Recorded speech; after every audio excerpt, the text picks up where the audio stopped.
I'm coming to you today from our backyard, and you may well hear the sounds of traffic from Westmount.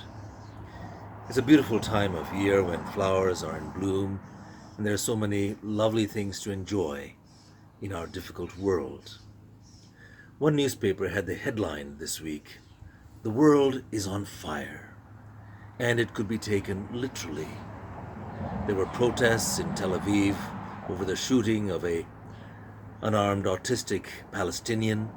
In Hong Kong, violent protests over increasing control by China. In Brazil, against police brutality. And the president, who in turn has endorsed protests against the top courts because they were investigating him. And in North America and other major cities in the world, protests have been ongoing, triggered by the killing of George Floyd.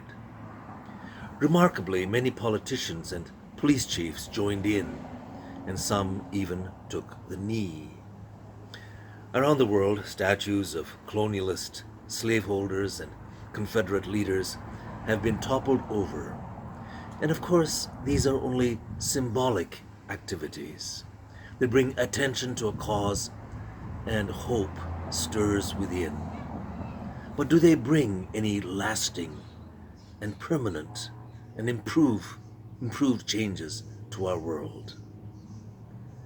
Some have already lost hope. They say nothing will change. Having hope only brings disappointment and pain. The ancient Greeks and Romans, for example, did not trust hope. It was for them a weakness. Plato said history goes round and round. Don't hope for any kind of change. As it has been, so it will be. Hope only brings disappointment. Hope is a deceiver, a sentimental betrayer for the Buddhists, a betrayer which will only bring discontent and bitterness. Our Old Testament story today is about hope deferred, a grasping at things almost so impossible it makes the heart sick. Abraham and Sarah had left their parents and their home in Ur of the Chaldees and left for a bright and new future. God had promised that their descendants would be as numerous as the stars in the sky. In the strength of that promise, they'd left the familiar haunts of home and had settled among strangers in a foreign land. And they had prospered.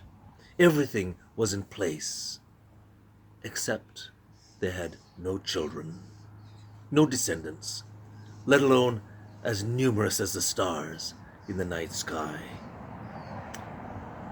Abraham is now 100 years old, and his wife Sarah is 90.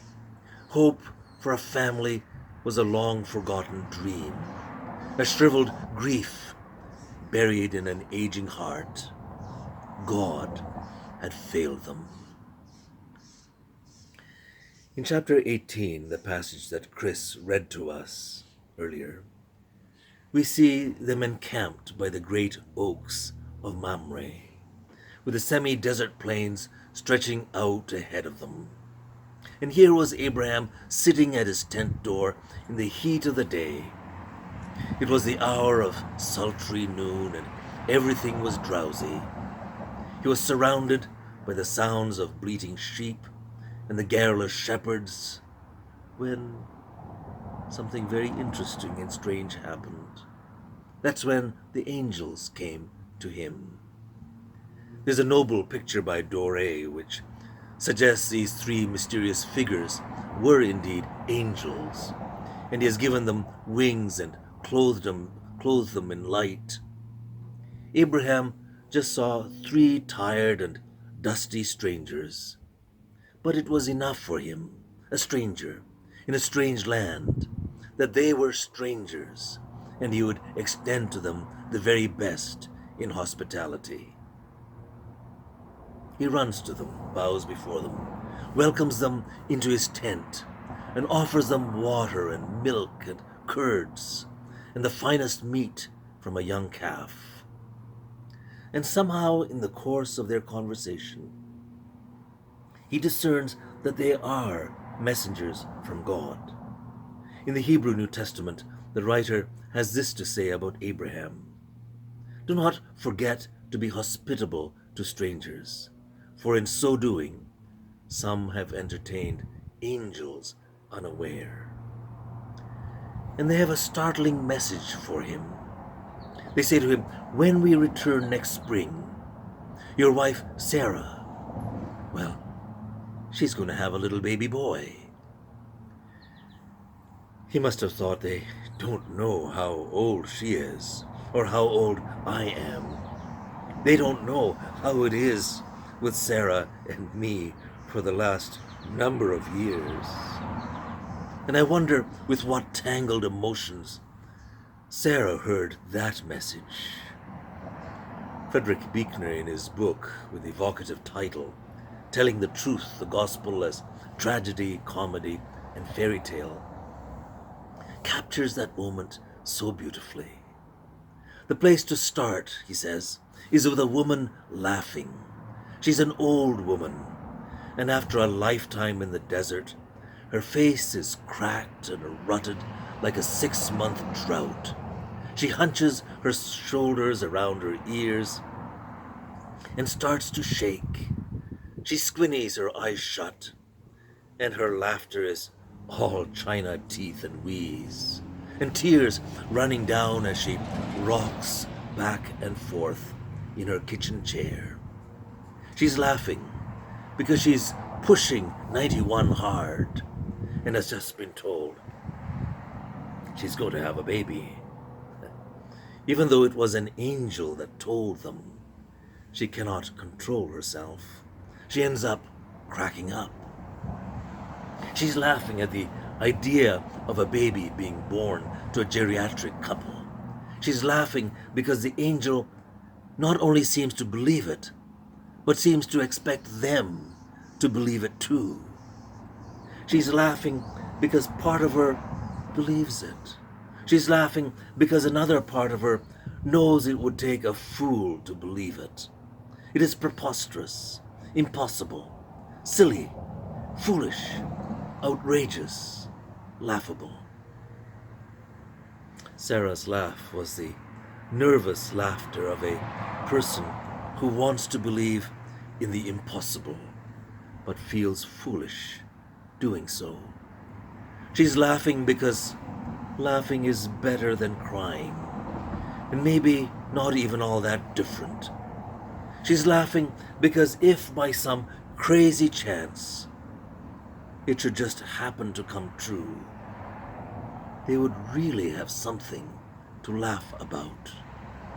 She was postmenopausal, and he couldn't get her pregnant even if he tried. Perhaps her laughter began with a smirk, a giggle.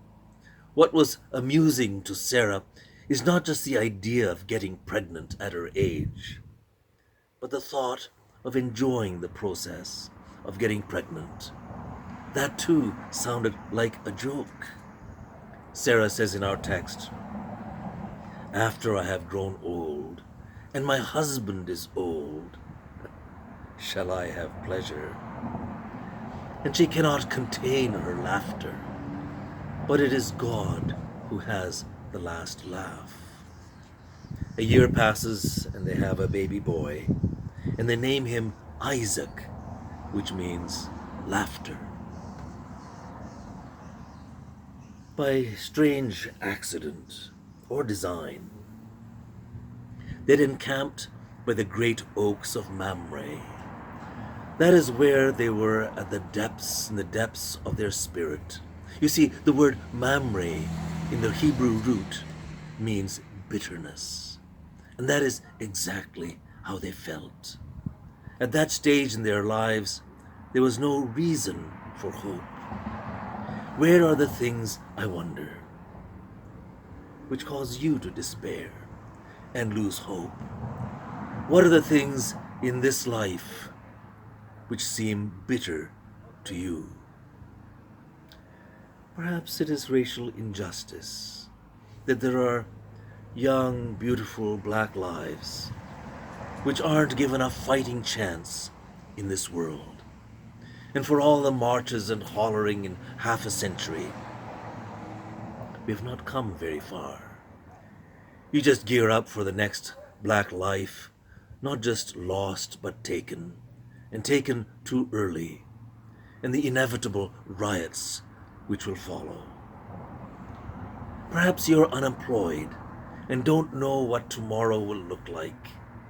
In the midst of this pandemic, you have anxiety about your economic future.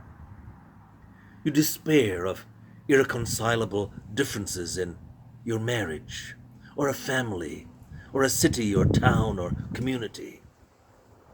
You grieve over people who stop trying to understand each other, or fail to see anything redeeming in someone else. Or perhaps we are despondent in the face of illness and death. So often we lose our health and our hope at the same time. And we think that God has failed, and we despair. How can we hold on to hope? As Jesus was preparing his disciples for his end, when he would be captured and killed, when he was warning them that they too would be hunted down and slaughtered, he said to his disciples, "In this world you will have trouble, but take heart, be of good cheer. I have overcome the world." And that is the Christ we believe in. And it is his continuing ministry in the world, which is our passion, which we have made ours, even if hope be deferred. We labor on that someday, as we say in the prayer that Jesus taught us, God's will be done on earth as it is in heaven. Do you remember the courageous words of a girl from a Warsaw ghetto? "I believe in the sun, even when it is not shining. I believe in love, even when I do not feel it. I believe in God, even when he is silent." Take heart, says Jesus. Be of good cheer. I have overcome the world. Continue in your struggle for what is right and good and fair.